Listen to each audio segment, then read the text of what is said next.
Chapter 2. Plant and Animal Products.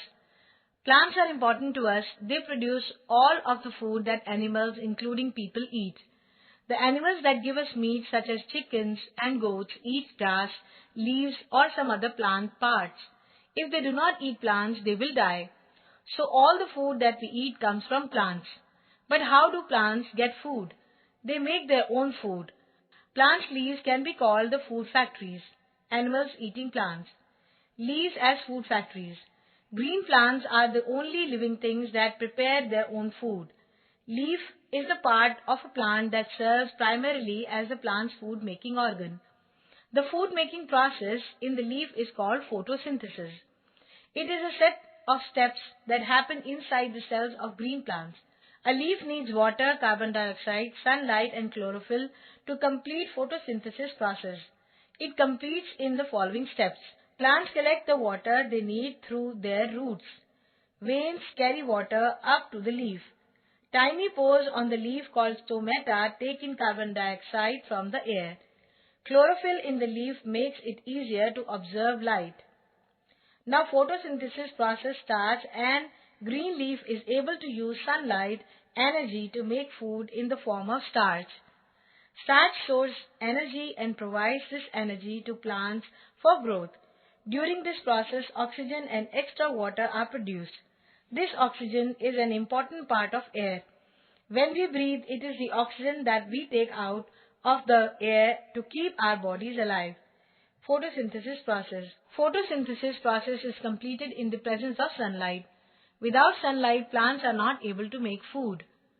Food for non-green plants. Some plants like yeast, mushrooms, mold, and rust do not contain green chlorophyll. They do not use sunlight to produce their food. These plants take their food from their environment in the following ways. They get their food from the dead and decaying plants and animals. They are called saprophytes. Some plants depend on other living things. They are called parasites. Mushroom growing on tree trunk. Carnivorous plants. Carnivorous plants usually live in nitrogen-poor soils. Carnivorous plants have specialized features that allow them to access nutrients by trapping and digesting insects. Pitcher plant and Venus flytrap are carnivorous plants. Pitcher plant. The pitcher plant leaves resemble a long tube. The inside of the tubular-shaped leaf is lined with downward penetrating hair. This tube produces sugary nectar and insects are attracted to the nectar. When insects are drowned inside this tube, these hairs block insects from climbing up the tube and escaping. Digestive enzymes then break down the insects' bodies, making nutrients available to the plant. Venus flytrap. When they are open, they are red and smell sweet. They have stiff hair on each edge. Inside the leaves, there are very sensitive tiny hairs which cause the leaves to snap shut when they are touched, and the insect is observed by the plant. Things from plants. Plants are important to us. They provide us many useful things. Plants prepare food such as starch, which we derive from rice, wheat, and potato. Pulses and lentils like black gram, green gram, and pea provide us with valuable proteins. Leafy vegetables like cabbage, lettuce, and spinach are rich in vitamins. Fruits also provide us with precious vitamins. We get edible oil from the coconut, mustard, groundnut, and sesame. Grains, vegetables and fruits, cooking oil, wooden utensils, furniture, jute bags. Plant products. Plants like grass provide nutrition, fodder for our cattle. Trees give us useful timber for building houses, boats, and bridges. Wood is also used for furniture and firewood. The cotton and jute plants provide us fiber for making clothes, bags, carpets, and ropes. Some plants provide us medicinal herbs. The wonder drug penicillin is derived from the fungus. Bamboo stems are used to make paper. Categories of animals.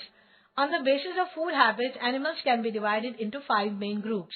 First, herbivorous. Animals that eat only plants, grass, and leaves are called herbivorous animals. They have flat teeth to cut and grind plant matter.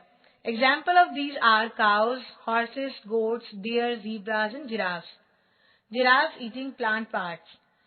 Second, carnivorous. Animals that eat flesh of other animals are called carnivorous animals. Carnivores have sharp tearing teeth for eating meat. Examples of these are lions, tigers, and snakes. Third, omnivorous. Omnivores like to eat both plants and flesh of other animals.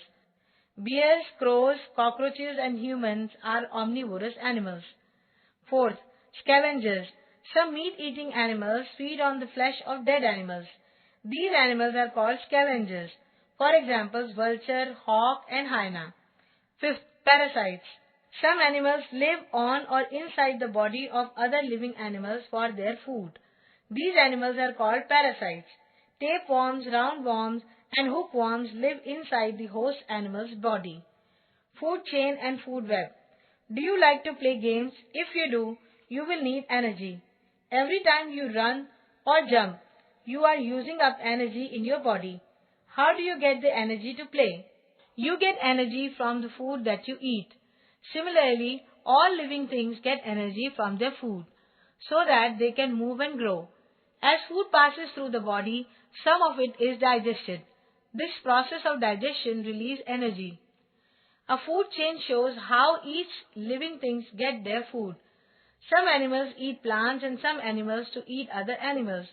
For example, a simple food chain links the trees and shrubs, the giraffes that eat trees and shrubs, and the lions that eat the giraffe. Each link in this chain is food for the next link. Plants are called producers because they are able to use light energy from the sun to produce food, that is sugar, from carbon dioxide and water. Animals cannot make their own food, so they must eat plants and or other animals. They are called consumers. There are three groups of consumers. In nature, food chain relationships are not isolated.